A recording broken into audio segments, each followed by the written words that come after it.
Hey, welcome everybody to the first installment of what we'll call the hashtag Time Master Challenge, where we'll be working out of mastering the tables of time. After this first installment, you'll need a copy of the book to work along with us.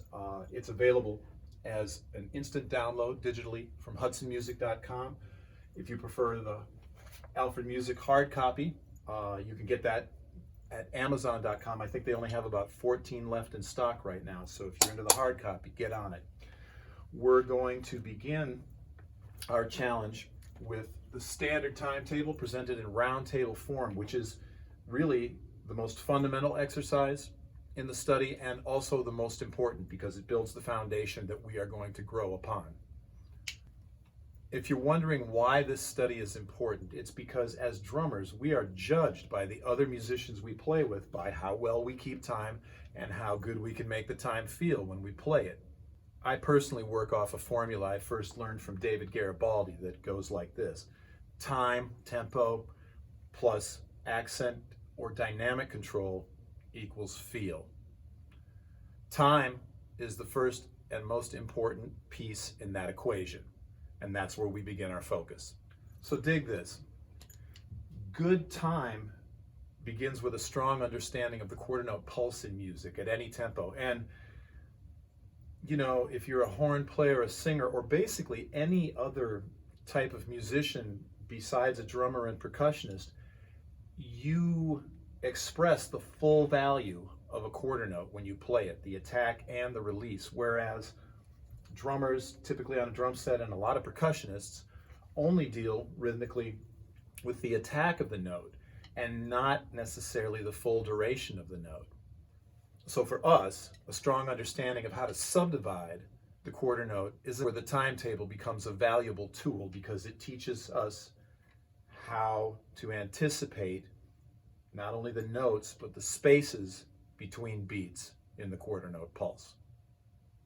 So let me break this timetable down for you and then we'll play it, right? The standard timetable focuses on the two most common types of subdivisions that we play in popular music. Duple subdivisions, which are like your 8ths, 16ths, and 32nd notes, and then the triple subdivisions, which is any of those subdivision categories played in triplets. And this timetable outlines what I would call 5 families of note groupings: half notes, quarters, 8ths, 16ths, and 32nds. And I say families because there's a duple and a triple version of each subdivision. I'm going to give you a couple quick notes before we begin about how to count some of the subdivisions you'll see here that I know some people struggle with. If you look at the quarter note triplets that you'll see at letter D, or the half note triplets that you'll see at letter B, a lot of times when people are playing, they guess at how they're going to feel those notes inside the bar. You don't want to guess that. You just simply have to think of the 8th note triplet subdivision like you see at letter F, and then essentially, you know, for lack of a better term, do the math. It's simple. There's 2 8ths and a quarter note, so a half note triplet would be every other 8th note triplet. 1 triplet, 2 triplet, 3 triplet, 4 triplet, 1 triplet, 2 triplet, 3 triplet, 4 triplet, 1. Simple. A half note triplet, there's 4 8th notes and a half note. So you've got 12 notes in the bar: 1 triplet, 2 triplet, 3 triplet, 4 triplet, counting by 8th note triplets. You accent every 4th 8th note. 1 triplet, 2 triplet, 3 triplet, 4 triplet, 1. Here's another cool little tip about that. In 4/4, to outline the accent of the half note triplet, you accent the first note of the first triplet, the second note of the second triplet, and the third note of the third triplet, and that's the 3 notes across the bar: 1 triplet, 2 triplet, 3 triplet, 4 triplet, 1. The other subdivision that people sometimes will have trouble with will be this very busy one that you see at letter J. Those are 32nd note triplets. Now we think of the 32nd note triplet like this to make it simple. It's a triplet per 16th note. So say we're playing an alternate sticking, 1 E and a, 2 E and a. I can layer triplets over that, played at single strokes, and the sticking doesn't even change. Right, left, 1 E and a, 2 E and a, 1 E and a, 2 E and a. Okay, so for our first installment for the challenge, there's just one more little piece that I want to add to the puzzle, and that's on the subject of accent and dynamic control. Remember Garibaldi's formula, time plus accent dynamic control equals feel. So as we go through the timetable and start to add notes, there's a tendency, as we might increase the notes in the bar, and especially if you're not comfortable playing something like that 30-second note subdivision or the 30-second note triplets, it becomes, you know, like instinctive for a lot of drummers to try to hammer it out.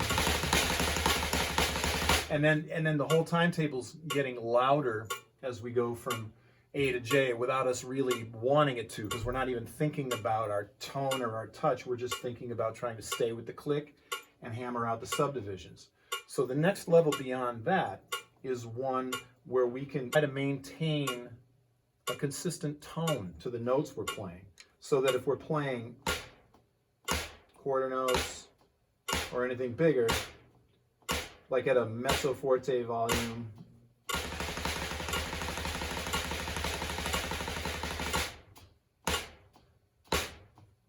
we can stay consistent and relaxed. I've got a click set at 60 beats per minute, 1 beat per second. When you practice the timetable, definitely use a click. Go by how comfortably you can play those 30-second note triplets at J. There's no sense in trying to go faster than you can play them comfortably. And I want you to work on this so that when you post me and you use the timetable challenge hashtag, you're not only dialed in time-wise with the subdivisions, but you've got that accent and dynamic control happening as well. We'll start at letter A. 1, 2, half notes. And 1, 3. Here's B, half note triplets. 1 triplet, 2 triplet, 3 triplet, 4 quarters at C. 1, 2, 3, 4 quarter trip. 1 triplet, 2 triplet, 3 triplet, 4 triplet, 8 at E. 8 triplets, F. 16ths. That's G. Here's H. 16th note triplets. 5. That's 30 seconds. J. Back to 30 seconds. That's K. L. M. N. O. 8. P. Quarter notes. Half note triplet. 1 triplet, 2 triplet, 3 triplet, 4 triplet, half notes. 1 and 2 and 3 and 4 and 1. How'd you do? So there's the challenge for installment 1. Page 2, play it in time, lock in, try to play it with a relaxed, even, dynamic, controlled flow. Post it, tag me, hashtag timetable challenge. So in our next installment, we're going to ramp it up. We're going to add some accents. We're going to try to look at some rudimental applications as well as some drum set ones. And I think you're going to really dig it, because I got to tell you, man, this is the gift that keeps on giving. It's the truth. And that's one of the reasons why this book has been so popular with so many people since I first released it 10 years ago. So check it out and let's enjoy the journey together. Stay healthy. Wash your hands. Take care. See you next time.